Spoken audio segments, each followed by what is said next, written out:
أما بعد فأعوذ بالله من الشيطان الرجيم بسم الله الرحمن الرحيم قل أعوذ برب الناس ملك الناس إله الناس من شر الوسواس الخناس الذي يوسوس في صدور الناس من الجنة والناس. سورہ ناس کی تفسیر چل رہی ہے. 3 ہفتے گزر چکے، یہ چوتھا ہفتہ ہے. اور بات پچھلے ہفتے یہ چل رہی تھی کہ متقی کس کو کہا جائے، جس سے جنت کا وعدہ قرآن کریم میں جگہ جگہ پر اللہ نے کیا ہے کہ جنت کس کو ملے گی؟ متقی کو. جہنم سے کون بچے گا؟ تقوی والا آدمی. تو کیا وہ انسان جو گناہ نہیں کرتا ہے صرف وہی متقی ہے، یا جو گناہ کرتا ہے اور پھر وہ توبہ کر لیتا ہے کیا یہ بھی متقی ہے؟ اس سوال کا جواب میں نے قرآن کریم کی روشنی میں دیا تھا کہ اللہ خود فرماتے ہیں کہ متقی وہ شخص بھی ہے جو گناہ نہیں کرتا ہے، اپنے آپ کو بچاتا ہے. ان کے دلوں میں گناہوں کے وسوسے تو آتے ہیں. دیکھو، وسوسہ ہی نہ آئے یہ تو نہیں ہو سکتا ہے. یہ فرشتوں کو ہوتا ہے جن کو وسوسہ ہی نہیں آتا گناہ کا. انسان ہے تو گناہوں کا وسوسہ تو آئے گا، یہ فکس بات ہے. لیکن گناہوں کا جب وسوسہ آتا ہے تو کچھ وہ لوگ ہوتے ہیں جو وسوسے تک ہی رہتے ہیں، بات آگے نہیں بڑھاتے. اور کچھ وہ لوگ ہوتے ہیں کہ وسوسے کے بعد ان گناہوں پر عمل بھی کر لیتے ہیں، یعنی ان سے گناہ سرزد ہو جاتا ہے. لیکن جب گناہ سرزد ہو جاتا ہے تو فوراً ان کو بعد میں احساس ہوتا ہے، ان کو شرمندگی ہوتی ہے کہ مجھ سے یہ بہت بڑا گناہ ہو گیا، مجھ سے یہ بہت بڑی غلطی ہو گئی، ایسا نہیں ہونا چاہیے تھا لیکن ہو گیا. فوراً وہ اللہ کے سامنے ہاتھ اٹھاتا ہے، روتا ہے، توبہ کرتا ہے کہ اللہ آئندہ ایسا گناہ مجھ سے نہیں ہوگا. اللہ فرماتے ہیں کہ اس کے اس گناہ کو میں ایسا مٹا دیتا ہوں کہ نامہ اعمال میں بھی اس کا ذکر نہیں رہتا اور فرشتوں کے ذہن میں بھی اس کا ذکر نہیں رہتا. اور جس زمین پر، جس جگہ پر رہ کر آپ نے گناہ کیے، وہاں سے بھی وہ چیز اللہ ہٹا دیتے ہیں. آپ کے اعضاء جو قیامت کے دن گواہی دیں گے، ان تمام چیزوں سے اللہ ان گناہوں کا ذکر مٹا دیتے ہیں، ایسا گویا کہ آپ نے کیا ہی نہیں. جیسے کہ ابن ماجہ کی حدیث میں اللہ کے نبی نے فرمایا کہ التائب من الذنب کمن لا ذنب له، گناہوں سے توبہ کرنے والا شخص ایسا ہے جیسا کہ اس نے گناہ کیا ہی نہیں. لیکن شرط یہ ہے کہ توبہ بھی توبہ ہونا چاہیے. ایسا نہ ہو کہ بس سرسری ایسے ہی کچھ لوگ کا طریقہ ہوتا ہے کہ وہ گال پر ایسے ہاتھ مارتے ایسے ایسے، یہ توبہ نہیں ہے. دلوں میں اپنے گناہوں کا احساس ضرور ہونا چاہیے. آپ کی آنکھوں سے آنسو نکلے، آپ تنہائی میں بیٹھ کر اللہ کو یاد کریں کہ اللہ مجھ سے یہ بہت بڑا گناہ ہو گیا، آئندہ نہیں کروں گا میں. یہ پختہ عزم ہونا چاہیے. توبہ کے لیے شرط ہے یہ کہ آئندہ یہ گناہ نہیں کروں گا. پھر اگر ہو جاتا پھر توبہ کیجیے، پھر ہو جاتا پھر توبہ کیجیے، لیکن عزم اور ارادہ پختہ ہونا چاہیے. تو ایسے شخص کے گناہ کو اللہ تعالیٰ بالکل ہی مٹا دیتے ہیں. اور اللہ قرآن کریم میں ایک جگہ پر فرماتے ہیں کہ یا عبادی الذین اسرفوا علی انفسہم لا تقنطوا من رحمت اللہ، وہ لوگ جو اپنے جانوں پر ظلم کر چکے ہیں گناہوں کے ذریعے سے، اللہ فرماتے لا تقنطوا من رحمت اللہ، اللہ کی رحمت سے مایوس مت ہو. ان اللہ یغفر الذنوب جميعا، اللہ کے علاوہ گناہوں کو کون معاف کر سکتا ہے؟ انہ هو الغفور الرحیم، اللہ بہت بخشنے والا، بہت رحم کرنے والا ہے. تو اللہ تعالیٰ کی رحمت اللہ کے غضب پر غالب ہے. جہاں اللہ قہار اور جبار ہے، لیکن اس سے کہیں زیادہ اللہ رحمان اور رحیم ہے. اس لیے کبھی بھی اگر آپ سے گناہ ہو جائے، شیطان تو بہکائے گا، وہ تو اپنا کام کرے گا، وہ تو آپ کے دلوں میں وسوسہ ڈالے گا، وہ تو گناہوں کو آپ کے سامنے اچھا بنا کر پیش کرے گا۔ اب دو صورت ہے، یا تو آپ اول مرحلے میں بچ جائیں، یہ بہت اعلیٰ لوگوں کا کام ہوتا ہے جو تقویٰ کے اعلیٰ معیار پر ہوتے ہیں۔ یہ ان لوگوں کا کام ہوتا ہے کہ وسوسہ آتے ہی فوراً اللہ تعالیٰ سے دعا کرتے ہیں کہ اللہ اس گناہ کا وسوسہ میرے دل میں آ رہا ہے، اگر آپ نہیں بچائیں گے تو میں بچ نہیں سکتا، فوراً اللہ کی پناہ لے لیتے ہیں۔ اور کچھ وہ لوگ ہوتے ہیں جن سے گناہ تو ہو جاتا ہے لیکن گناہوں کے بعد پھر فوراً توبہ کرتے ہیں۔ لیکن ایک بات اپنے ذہن میں یہ بھی رکھنا ضروری ہے کہ ہم اور آپ آج کل گناہ صرف زنا کو سمجھتے ہیں، بد نظری کو سمجھتے ہیں، سود کو سمجھتے ہیں، چوری کو سمجھتے ہیں، شراب پینے کو سمجھتے ہیں۔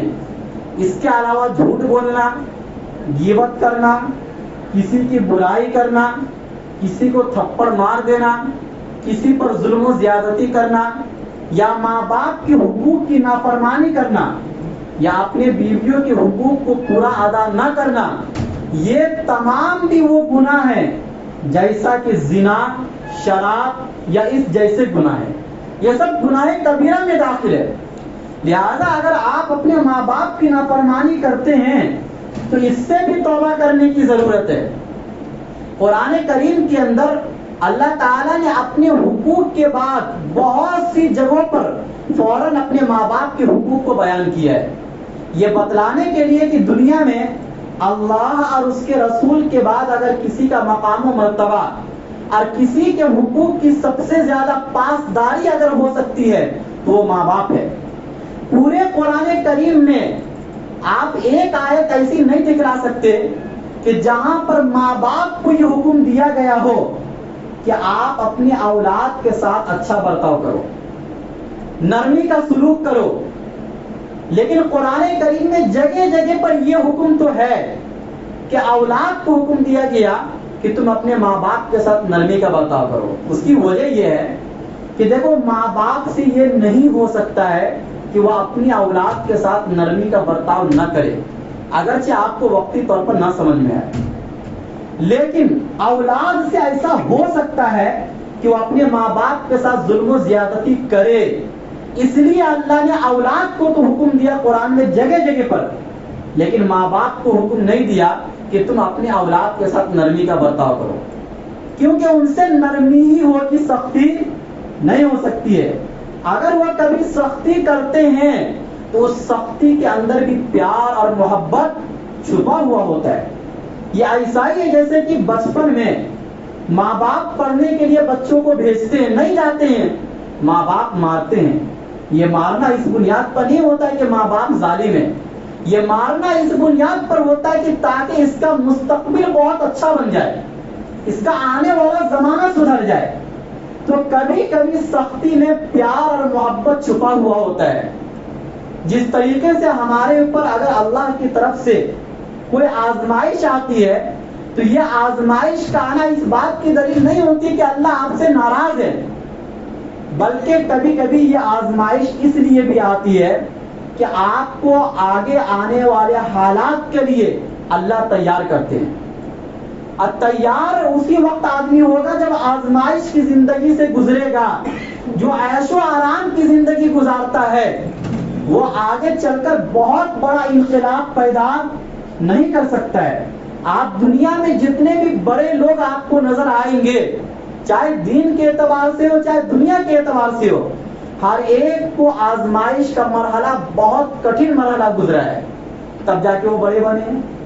تو بہرحال بات یہ چل رہی تھی کہ وسوسہ تو آئے گا، لیکن وسوسہ سے بچنے کا طریقہ اللہ نے سورہ ناس میں یہ بتلا دیا کہ یا تو فوراً اللہ کا نام لے لو، فوراً قل اعوذ برب الناس پڑھ لو، گناہوں کا وسوسہ آپ کے دلوں سے مٹ جائے گا، آپ کے دلوں سے ختم ہو جائے گا۔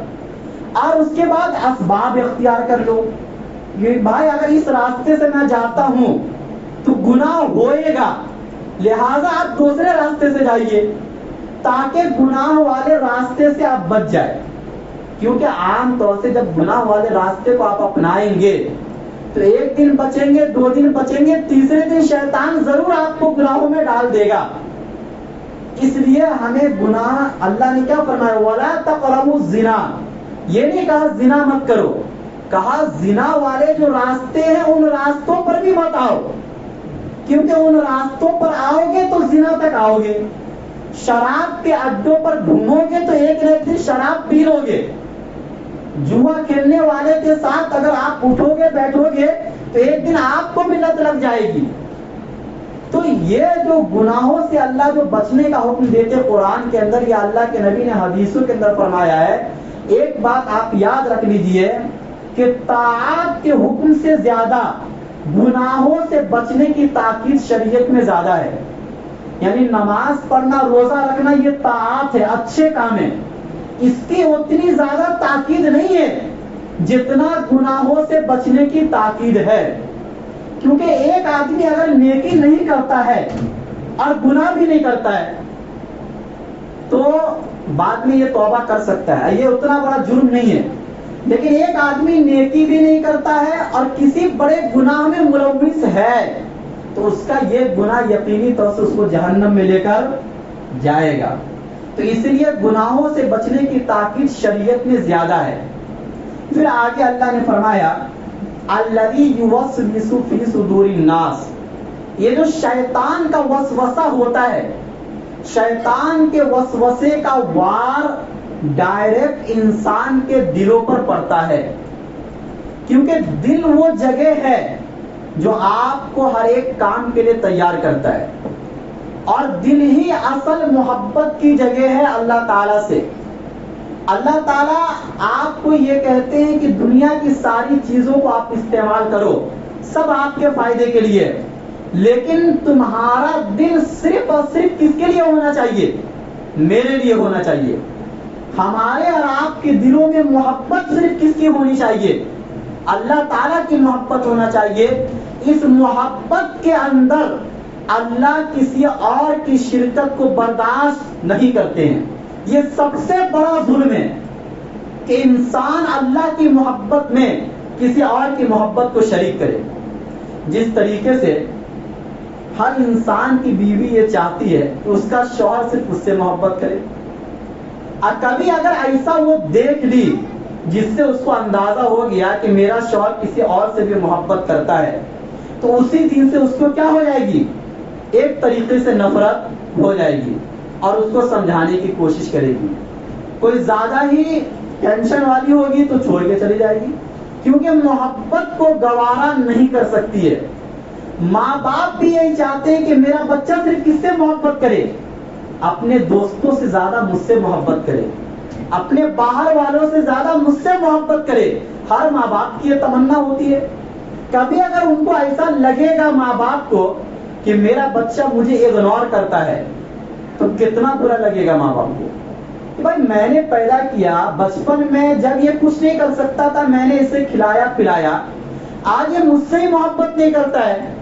تو سوچئے وہ خدا جہاں ماں کی محبت بھی کام نہیں آ سکتی ہے، یعنی ماں کے پیٹ میں، جب وہاں اتنے اچھے طریقے سے آپ کی تربیت کرتا ہے، وہ خدا آپ کو بناتا ہے، آپ کو ایسا نقشہ دیتا ہے جو نقشہ آپ کو آپ کے سامنے والوں کو اچھا لگتا ہے، پھر پیدا ہونے کے بعد آپ کی غذا کا انتظام کرتا ہے، آپ کی زندگی کے اسباب کا انتظام کرتا ہے، آپ کو کھلاتا ہے پلاتا ہے، رزق کا انتظام کرتا ہے، بارش برساتا ہے، ٹھنڈی گرمی کے موسم آتے ہیں، ہر ایک چیز اللہ نے صرف آپ کے لیے پیدا کیا، اب پھر آپ اللہ کو چھوڑ کر کسی اور سے محبت کرنے لگ جاؤ، یا اللہ کو برداشت ہوگا؟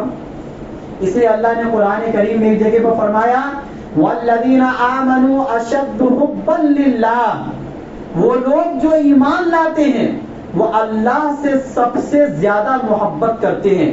ایمان والوں کی علامت اور پہچان یہ ہے کہ اس کے دلوں میں اپنے ماں باپ سے زیادہ، اپنی بیوی اور بال بچے سے زیادہ محبت کس کی ہونا چاہیے؟ اللہ اور اس کے رسول کی محبت سب سے زیادہ ہونا چاہیے۔ دنیا کی ہر محبت فانی ہے، ایک نہ ایک دن آپ کو چھوڑ دے گی۔ دنیا کی جو محبت ہوتی ہے وہ کسی نہ کسی مقصد سے جڑی ہوئی ہوتی ہے۔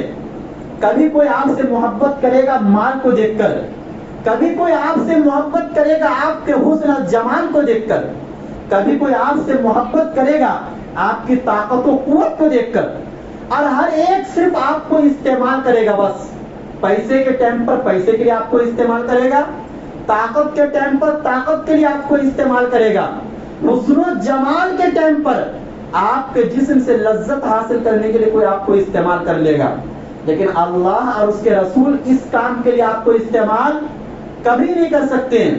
اللہ اور اس کے رسول تو آپ کی وہ زندگی بنانا چاہتے ہیں جس زندگی میں آپ کو ہمیشہ ہمیشہ رہنا ہے، پھر اس زندگی میں یہ تمام چیزیں آپ کو ملیں گی جن چیزوں کی بنیاد پر دنیا میں آپ کسی سے محبت کرتے ہیں۔ مثال کے طور پر حسن و جمال کی وجہ سے آپ محبت کرتے ہیں، جنت میں اس سے کہیں زیادہ حسن و جمال آپ کو بھی ملے گا اور آپ کو ملنے والی حوروں کو بھی ملے گا۔ آپ اس دنیا میں مال کی بنیاد پر، عیاشی کی بنیاد پر اللہ کی محبت کو چھوڑ دیتے ہیں، لیکن قیامت کے دن جنت میں اللہ اس سے بڑی عیاشی کا سامان آپ کو دیں گے۔ آپ من چاہی زندگی گزاریں گے، جیسے چاہے، جہاں چاہے، جس طریقے سے چاہے اس طریقے سے آپ رہیں گے۔ اگر آپ طاقت و قوت کی بنیاد پر دنیا میں کسی سے محبت کرتے ہیں تو اس سے کہیں زیادہ طاقت و قوت جنت میں اللہ آپ کو عطا کریں گے۔ تو ہر وہ چیز جس کی بنیاد پر آپ کسی سے محبت کرتے ہیں اور اللہ کو ناراض کرتے ہیں، اگر آپ ان چیزوں کو چھوڑ کر اللہ کی محبت کو اپنا لیجئے تو اللہ کی ایک محبت وہ تمام چیزیں آپ کو دلوا دیں گی جس کے پیچھے آپ دنیا میں بھاگتے ہیں، اور ایسا اللہ دیں گے جو کبھی ختم ہونے والا نہیں ہے۔ دنیا کی ہر چیز ختم ہو جائے گی ایک وقت میں، ہمیشہ رہنے والی چیز نہیں ہے۔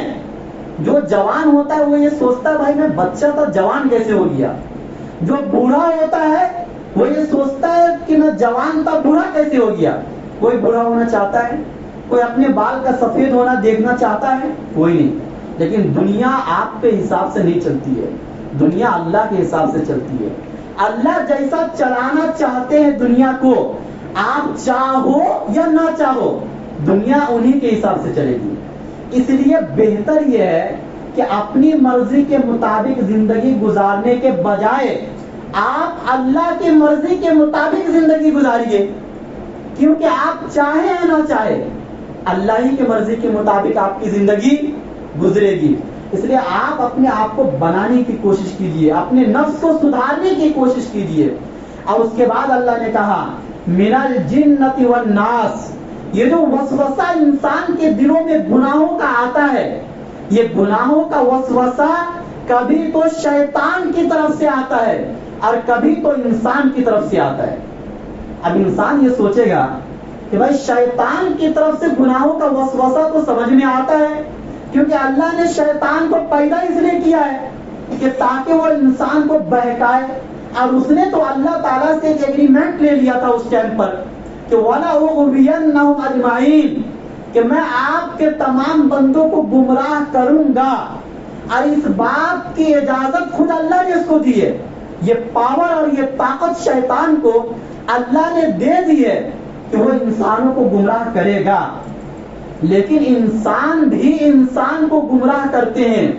اس کو ایک دوسری آیت سے سمجھیے، اللہ سورہ اعراف میں یا سورہ انعام میں فرماتے ہیں وَكَذَلِكَ جَعَلْنَا لِكُلِّ نَبِيٍّ عَدُوًّا شَيَاطِينَ الْإِنسِ وَالْجِنِّ يُوحِي بَعْضُهُمْ إِلَى بَعْضٍ زُخْرُفَ الْقَوْلِ غُرُورًا۔ اللہ یہ فرماتے ہیں کہ ہم ہر نبی کے لیے ایک نہ ایک دشمن تیار کرتے ہیں، یعنی دنیا میں جو بھی نبی آئے اللہ نے ان کے دشمن کو بھی بنایا، اور یہ دشمن شیاطین الانس، انسانوں میں سے بھی ہوتے ہیں اور جناتوں میں سے بھی ہوتے ہیں۔ جو انسان ہوتے ہیں ان کا کام کیا ہوتا ہے؟ ان کا کام آپ کے سامنے آ کر آپ کو بہکانا، آپ کو گمراہ کرنا۔ کبھی آپ نماز پڑھنے آ رہے ہوں گے، فوراً آپ کو بولے گا چلو بھائی چائے پی لیتے ہیں، چلو تھوڑا ہوٹل میں گھوم لیتے ہیں، چلو کہیں اور گھوم لیتے ہیں۔ یہ جو آپ کو نیکی سے روک رہے ہیں انسان، یہ انسان بھی کیا ہے آپ کے لیے؟ شیطان ہے۔ یہ آپ کو نیکی سے جو روکے اور آپ کو گناہوں کی طرف جو انسان لے کر جاتے ہیں یا گناہوں کی طرف جانے کا ذریعہ جو انسان بنتے ہیں، یہ انسان بھی آپ کے لیے کیا ہے؟ شیطان کا کام کرتے ہیں۔ اس لیے ہر انسان کو شیطان سے بچنے کی کوشش تو کرنا ہی ہے۔ ایسے انسان سے بھی بچنا چاہیے جو انسان آپ کو گناہوں کی طرف لے کے جاتے ہیں۔ اور انسان کا سب سے بڑا دشمن تو اس کا نفس بھی ہے۔ اس لیے اللہ کے نبی صلی اللہ علیہ وسلم نے ایک حدیث میں فرمایا کہ جب تم دعا مانگو تو یہ بھی دعا مانگا کرو، اللہم انی اعوذ بک من شر نفسی، اے اللہ میں آپ کی پناہ میں آتا ہوں اپنے نفس کے شر سے۔ آپ ایک بات سوچئے کہ شیطان جو گمراہ ہوا اور اللہ نے جو حکم دیا سجدہ کرنے کا اس نے سجدہ نہیں کیا، تو آخر شیطان کو کس شیطان نے گمراہ کیا؟ یہ بات ذہن میں آتی ہے؟ شیطان کو گمراہ اس کے نفس نے کیا۔ تو شیطان سے بھی زیادہ پاور والا ہر انسان کا اپنا نفس ہے۔ اسی بنیاد پر رمضان کے مہینے میں جب شیطان کو قید کر دیا جاتا ہے پھر بھی انسان سے گناہ ہوتے ہیں، اور بہت سے ایسے لوگ ہیں جو رمضان کے مہینے میں بھی روزہ نہیں رکھتے ہیں، اس کو اس کا نفس بہکاتا ہے۔ اس لیے من الجنت والناس میں انسان کا خود اپنا نفس بھی داخل ہے۔ اور اللہ تعالیٰ نے سورہ شمس کے اندر 7 قسمیں فرمائی، اور 7 مرتبہ قسم کھانے کے بعد آگے فرمایا وَنَفْسٍ وَمَا سَوَّاهَا، قسم ہے نفس کی اور اس کی جو اس کو تیار کرتا ہے۔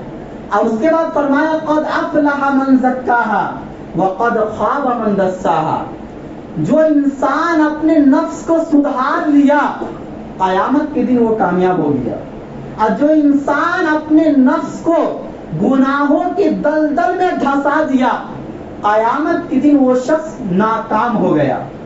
یہ اللہ تعالیٰ 7 مرتبہ قسم کھانے کے بعد اللہ نفس کا ذکر فرماتے ہیں۔ اچھا، نفس کی بھی 3 قسمیں ہوتی ہے۔ ایک ہے انسان کا نفس امارہ، یہ ایسا نفس ہوتا ہے کہ انسان گناہوں پر گناہ کرتا جا رہا ہے، نماز چھوڑتا جا رہا ہے، غیبت کرتا جا رہا ہے، جھوٹ بولتا جا رہا ہے، لیکن اس کو اپنے گناہوں کا احساس بھی نہیں ہو رہا ہے۔ یہ ہے نفس امارہ۔ نفس امارہ والا انسان خسارے میں ہے اور نقصان میں ہے۔ ایسے شخص کو برباد ہونے سے کوئی نہیں بچا سکتا۔ تو نفس امارہ سے ہمیشہ پناہ مانگنا چاہیے، یعنی ایسا نفس کہ آپ گناہ کرو لیکن آپ کو گناہ کے گناہ ہونے کا احساس بھی نہیں ہوتا ہے۔ ایک مومن بندہ اگر وہ نماز چھوڑتا ہے تو اگلے نماز کے ٹائم پر فوراً اس کے ذہن میں یہ بات آنا چاہیے کہ بھائی مجھ سے ظہر کی نماز چھوٹ گئی تھی، یہ بہت بڑا گناہ ہوا۔ فوراً وہ توبہ کرتا ہے اور عصر کی نماز کے لیے آ جاتا ہے۔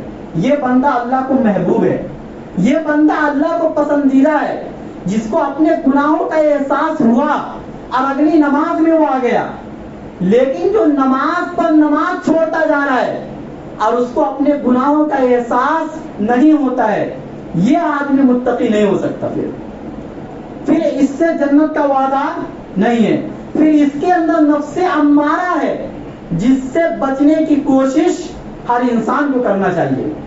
دوسرے نفس پر نفس لوامہ، دوسری قسم جو ہے، اللہ قرآن میں فرماتے ہیں لا اقسم بالنفس اللوامہ، میں قسم کھاتا ہوں نفس لوامہ کی۔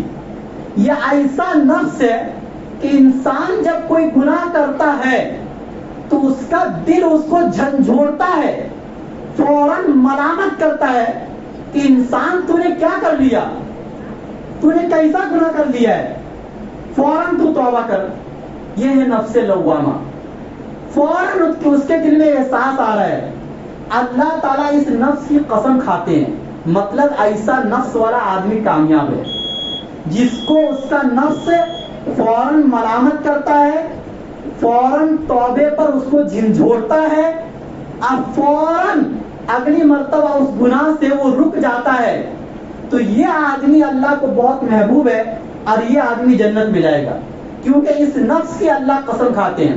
اب میں نے پہلے بتلا دیا کہ ایک دم سے گناہ نہ ہو ایسا نہیں ہو سکتا ہے، گناہ ہو سکتا ہے انسان سے لیکن فوراً وہ توبہ کرے، یہ ایک مومن آدمی کی پہچان ہے۔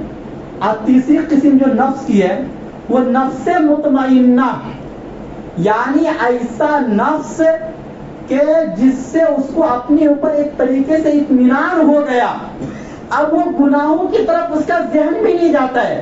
ایسے بھی بندے دنیا کے اندر ہیں کہ جن کا ذہن گناہوں کی طرف نہیں جاتا ہے، اپنے آپ کو بہت زیادہ بچانے کی کوشش کرتے ہیں۔ یہ بہت اعلیٰ کوالٹی کا نفس ہے، جس کے بارے میں اللہ نے فرمایا کہ قیامت کے دن اس نفس سے کہا جائے گا کہ آؤ اب تم میرے بندے میں داخل ہو جاؤ، اب تم میری جنت میں داخل ہو جاؤ، بلا حساب و کتاب ایسا آدمی جنت میں داخل ہو جائے گا۔ تو بہرحال خلاصہ کلام سورہ ناس کا یہ نکلا کہ آپ کو اگر گناہوں کا وسوسہ آئے تو فوراً آپ قل اعوذ برب الناس پڑھیے، اور صبح اور شام اپنا ایک معمول بنائیے کہ فجر کی 2 رکعت سنت میں سورہ فلق اور سورہ ناس پڑھنا ہے، اور مغرب کی 2 رکعت سنت میں سورہ فلق اور سورہ ناس پڑھنا ہے۔ آپ الگ سے نہیں پڑھ سکتے ہیں تو کم سے کم نمازوں میں پڑھ لیجئے۔ صبح شام ان 2 سورتوں کو پڑھنے والا گناہوں سے بھی انشاءاللہ بچے گا، اور شیطان اور اسی طریقے سے جنات کے حملوں سے جو آج کل لوگوں کو بہت ہوتا ہے، ان تمام چیزوں سے انشاءاللہ وہ بچے گا۔ اور یہ 2 سورتیں اللہ کے نبی صلی اللہ علیہ وسلم رات میں پڑھ کر سوتے تھے اور اپنے ہاتھوں پر دم کرتے تھے اور ہاتھوں پر پھونکتے تھے اور اس کو پورے بدن پر اس طرح پھیر دیتے تھے۔ اس طریقے سے کرنے سے آپ کسی کے جادو سے بھی محفوظ رہیں گے، آپ کسی کے حسد سے بھی محفوظ رہیں گے۔ اور یہ 2 سورتیں پڑھ کر آپ اپنے بچوں پر بھی دم کیا کیجیے، انشاءاللہ بچہ بھی بری نظر سے محفوظ رہے گا۔ تو اللہ تعالی ہم سب کو گناہوں سے بچائے۔ وآخر دعوانا ان الحمدللہ۔